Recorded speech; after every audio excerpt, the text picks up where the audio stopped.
بسم اللہ الرحمن الرحیم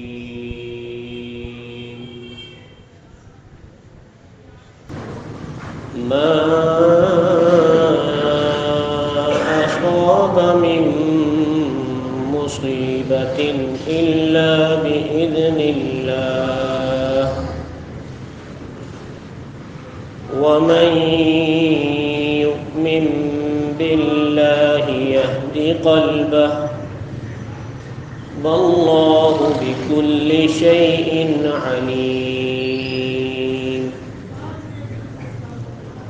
وأطيعوا الله وأطيعوا الرسول فإن توليتم فإنما على رسولنا البلاغ المبين الله لا إله إلا هو وعلى الله فليتوكل المؤمنون آمنت بالله صدق الله مولانا العظيم. ترجمہ ملاحظہ فرمائیں. کوئی مصیبت اللہ کے حکم کے بغیر نہیں آتی، اور جو کوئی اللہ پر ایمان لاتا ہے وہ اس کے دل کو ہدایت بخشتا ہے، اور اللہ ہر چیز کو خوب جاننے والا ہے. اور تم اللہ کی فرما برداری کرو اور رسول کی فرما برداری کرو، پھر اگر تم نے منہ موڑا تو ہمارے رسول کی ذمہ داری صرف یہ ہے کہ وہ صاف صاف بات پہنچا دے. اللہ وہ ہے جس کے سوا کوئی معبود نہیں ہے، اور مومنوں کو اللہ ہی پر بھروسہ کرنا چاہیے. یہ سورۃ التغابن کی 11ویں آیت سے 13ویں آیت تک کا ترجمہ اور تلاوت میں نے آپ حضرات کے سامنے عرض کی. گزشتہ تقریباً 6 اتواروں سے سورۃ التغابن کی تشریح اور تفصیل بیان کی جا رہی ہے.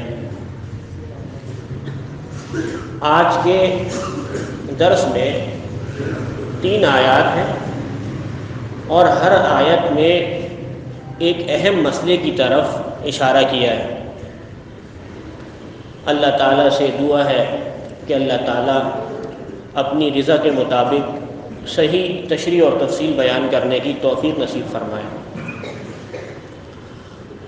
پہلی آیت ما اصاب من مصیبت الا باذن اللہ. انسان کو جو کوئی بھی تکلیف پہنچتی ہے یہ اللہ کے حکم سے پہنچتی ہے. اگر اللہ کا حکم اور ارادہ کسی چیز کے ہونے میں صادر ہو جائے تو دنیا کی کوئی طاقت اور قوت اس کو روک نہیں سکتی. اسی وجہ سے کہا جاتا ہے دنیا دار المصائب ہے، مصائب کا گھر ہے. ایسا نہیں ہو سکتا کہ یہاں پر خیر ہی خیر ہو، اور ایسا بھی نہیں ہو سکتا کہ یہاں پر شر ہی شر ہو. خیر ہی خیر کا تصور وہ جنت ہے، اور شر ہی شر کا تصور وہ جہنم ہے. دنیا جو ہے وہ خیر اور شر کا مجموعہ ہے. یہاں پر خیریں بھی ہیں اور شر بھی ہے. خیر بھی اللہ کی طرف سے اور شر بھی اللہ کی طرف سے. آدمی کو اپنے ذہن سے یہ بات نکال دینی چاہیے کہ دنیا میں جو میں سوچوں کام ویسا ہو، ایسا نہیں ہوگا۔ باپ بھی مخالفت کرے گا، بیوی بھی مخالفت کرے گی، بیٹا بھی مخالفت کرے گا، سارے مخالفت کریں گے۔ کیوں؟ اللہ تعالیٰ نے اس دنیا کو بنایا ایسا ہے، میں چاہوں جیسا میں چاہ رہا ہوں، جیسا میں سوچ رہا ہوں، جیسے میری منشا ہے، جیسے میری مراد ہے، دنیا کا سسٹم ویسا چلے، ایسا نہیں ہو سکتا۔ یہاں پر آپ کھڑے ہوں گے، چلنا شروع کریں گے، لوگ آپ کو گرا دیں گے، لوگ آپ کی مخالفت کریں گے، اور آپ یہ چاہیں کہ میں ان کو صحیح کر دوں، ایسا نہیں ہو سکتا۔ آپ ترغیب دے سکتے ہیں، آپ نصیحت سے، وعظ سے ان کو صحیح بات بتا سکتے ہیں، لیکن آپ یہ سوچیں اور یہ سمجھیں کہ نہیں بھائی میں ان کو جنت تک پہنچا کے رہوں گا، ایسا نہیں ہے۔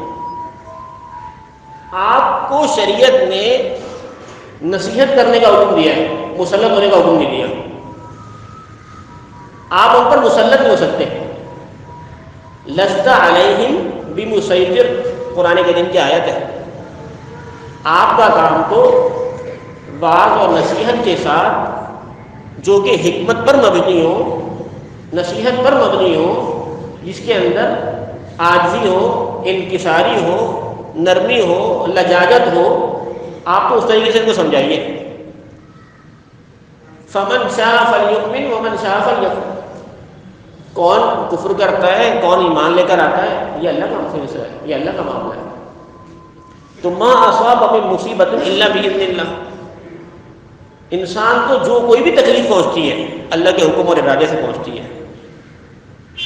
الدنیا دار المصائب، دنیا مصیبتوں کا گھر ہے، جو آئے گا وہ روئے گا، جو آئے گا وہ روئے گا۔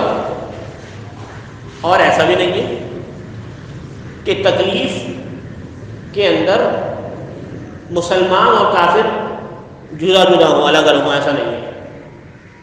سردی ہوگی تو اس کے اثرات کافر پر بھی مرتب ہوں گے، مسلمان پر بھی مرتب ہوں گے۔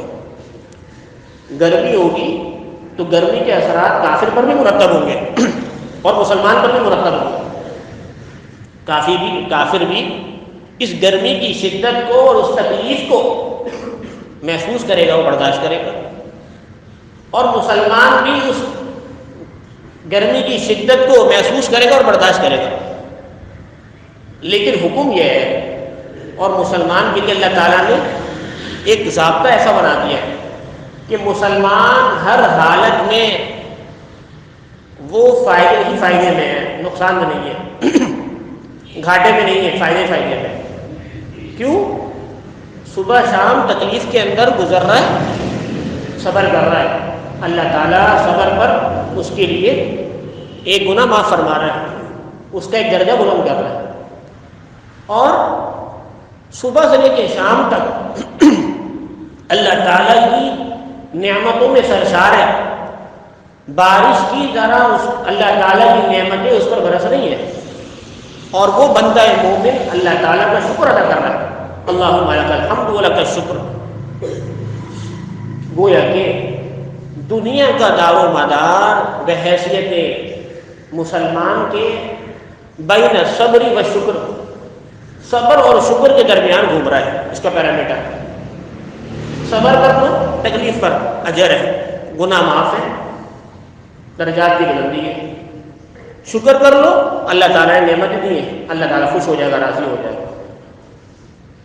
اور ایسا بھی نہیں ہے کہ آپ یہ سوچیں کہ بھائی میں تو نیک بن گیا، ہم تو مسلمان ہیں، ہم تو نیک بن گئے، اب نیک ہونے کے نتیجے میں ہم پر کوئی تکلیف نہ آئے۔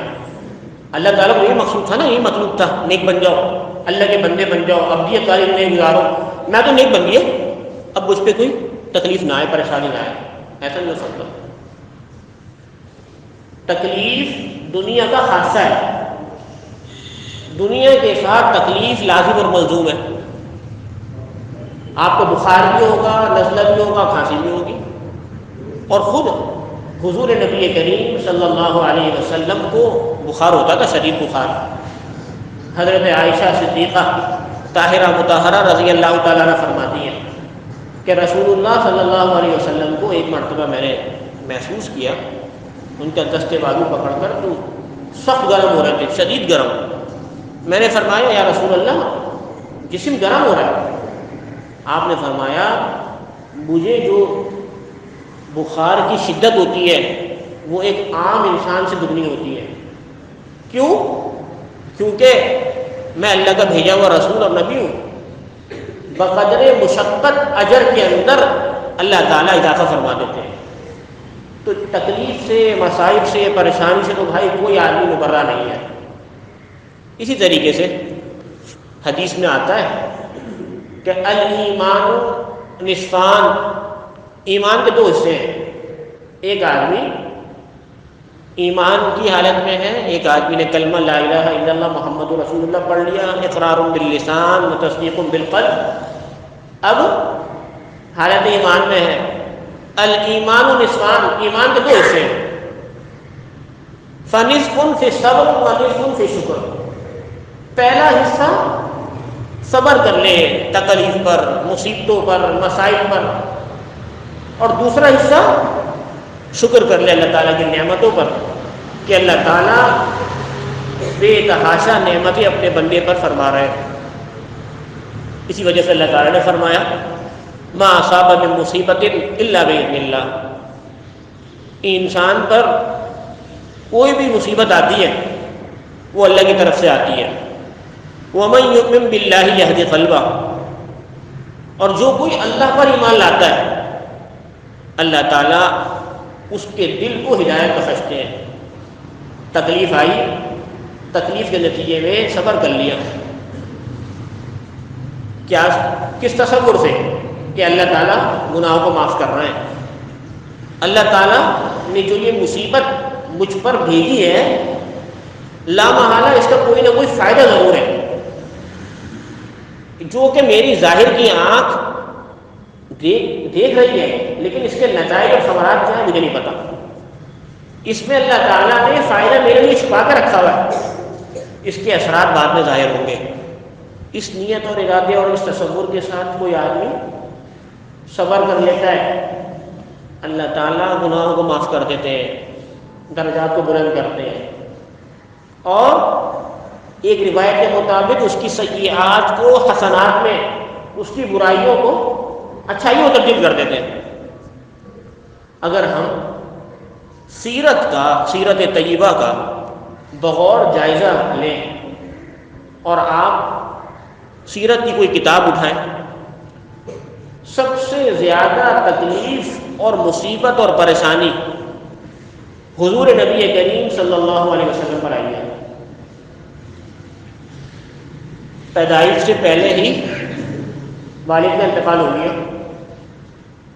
ابھی کم عمری کی، کم سنی کی عمر ہے، کم عمری ہے، والدہ کا انتقال ہو گیا.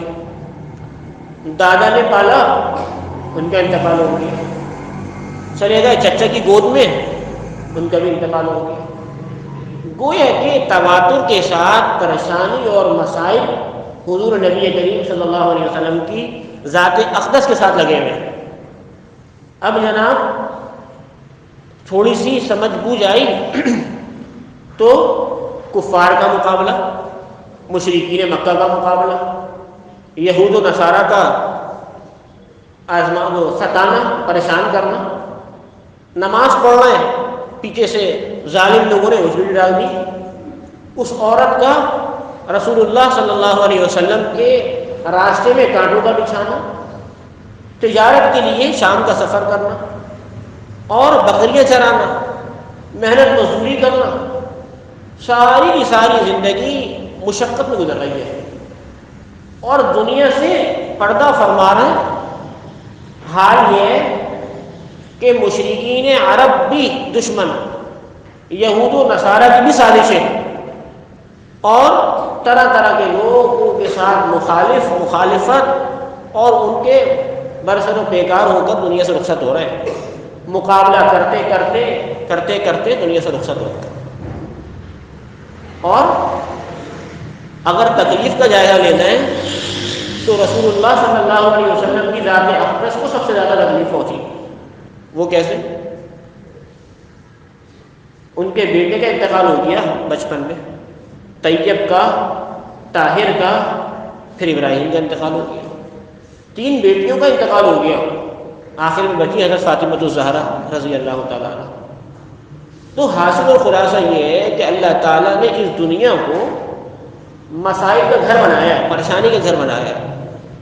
کسی آدمی کے ذہن اور گمان میں اگر یہ بات بیٹھی ہوئی ہے کہ یار یہ ساری پریشانی میرے ہی حصے میں ہے، یہ ساری مصیبت میرے ہی حصے میں ہے، تو ایسی بات نہیں ہے بھائی۔ اللہ تعالیٰ اپنے بندوں پر مختلف پریشانیاں اور مصیبتوں کو ڈال کر ان کو زمانہ مستقبل کی کوئی بڑی پریشانی اور مصیبت سے نکالنا چاہتے ہیں تو یہ چھوٹی چھوٹی چھوٹی چھوٹی پریشانیوں میں مبتلا کر دیتے ہیں۔ آپ سیرت طیبہ کا جائزہ لیں، اس کو پڑھیں، حضور نبی کریم صلی اللہ علیہ وسلم کی تکالیف، صحابہ کرام رضوان اللہ تعالیٰ علیہ اجمعین کی تکالیف اور مصیبتیں، اور اس پیرائے میں مد مقابل اپنے کو کھڑا کر لیں اور توازن کریں کہ رسول اللہ صلی اللہ علیہ وسلم کی تکالیف زیادہ ہے یہ میری زندگی کی، صحابہ کرام رضوان اللہ تعالیٰ علیہ اجمعین کی تکالیف زیادہ ہے یہ میری زندگی کی۔ جب آپ ان دونوں کا تقابل کریں گے تو آپ کو نتیجہ آپ اخذ کر لیں گے کہ میری زندگی تو کی پریشانی تو صرف اس میں ہے کہ اچھا مکان مل جائے، اچھی سواری مل جائے، اچھا کھا پی لوں، کاروبار سیٹ ہو جائے اور بچے سیٹ ہو جائیں۔ ہماری تکلیف اور پریشانی تو اسی کے اندر ہے، لیکن رسول اللہ صلی اللہ علیہ وسلم کی پریشانی اور تکلیف، صحابہ کرام رضوان اللہ تعالیٰ علیہ اجمعین کی پریشانی اور تکلیف اعلاء کلمت اللہ کے لیے، اللہ کا دین بلند ہو جائے، اللہ کا دین بلند ہو جائے، ہر طرف اللہ اللہ ہو، اس کے لیے تکلیف اٹھا رہے ہیں۔ تو اللہ تعالیٰ فرما رہے ہیں ما اصاب من مصیبت الا باذن اللہ، انسان پر جو کوئی بھی تکلیف پہنچتی ہے یہ اللہ کے حکم سے آتی ہے۔ جیسا کہ روایت میں آتا ہے کہ حضرت خدیجہ رضی اللہ تعالی عنہا کی ایک کنیز تھی جس کا نام سعیرہ تھا، شکل و صورت کے اعتبار سے سیاہ فام تھی، کالی۔ ایک مرتبہ حضرت عبداللہ ابن عباس رضی اللہ تعالی عنہ نے عطا ابن رباح کو فرمایا، اے عطا ابن رباح، میں تمہیں ایک جنتی عورت کو دکھاؤں؟ عطا ابن رباح نے فرمایا یا سیدی بالکل دکھائیے۔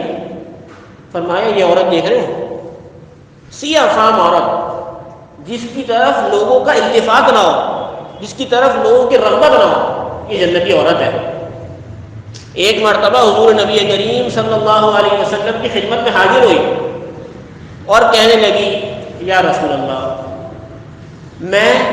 مجھے مرگی کی بیماری ہے، مرگی کی بیماری، دورہ پڑتا ہے، اور جب دورہ پڑتا ہے تو میری حالت یہ ہو جاتی ہے کہ میرے کپڑے ہٹ جاتے ہیں، یعنی سطر کھل جاتا ہے۔ آپ میرے لیے دعا کر دیجئے کہ یہ کیفیت میری ختم ہو جائے۔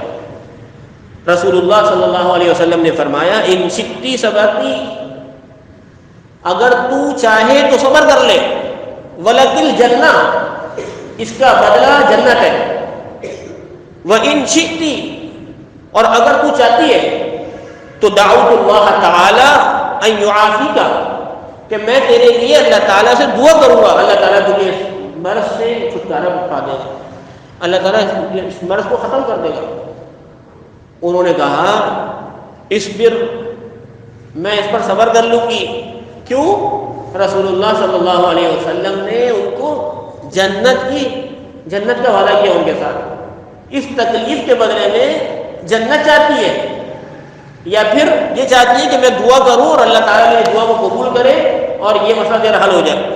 منع کر دیا، لا، میں چاہتی ہوں میں ان صبر تو میں اس پر صبر کر لوں گی، بس یا رسول اللہ آپ یہ دعا کر دیجئے اتکشف، کہ جب میں مرگی کی حالت کے اندر مجھے دورہ پڑے تو میرا سطر کھلے گا۔ تو اس معلوم ہوا کہ جس شخص کے دل میں اللہ تعالیٰ حق بات کو بٹھال دے اور جو اللہ تعالیٰ کے وعدوں پر، رسول اللہ صلی اللہ علیہ وسلم کے وعدوں پر پختہ ہو جائے اس کا ایمان، جنت چاہتی ہے تو جنت لے لے، اور چاہتی ہے اگر مسئلہ یہ حل ہو جائے تو بتا ابھی دعا کر دے۔ اللہ تعالیٰ نے صبر کے بدلے میں بندہ مومن کو بڑی بڑی چیزوں سے اللہ تعالیٰ نوازتے ہیں۔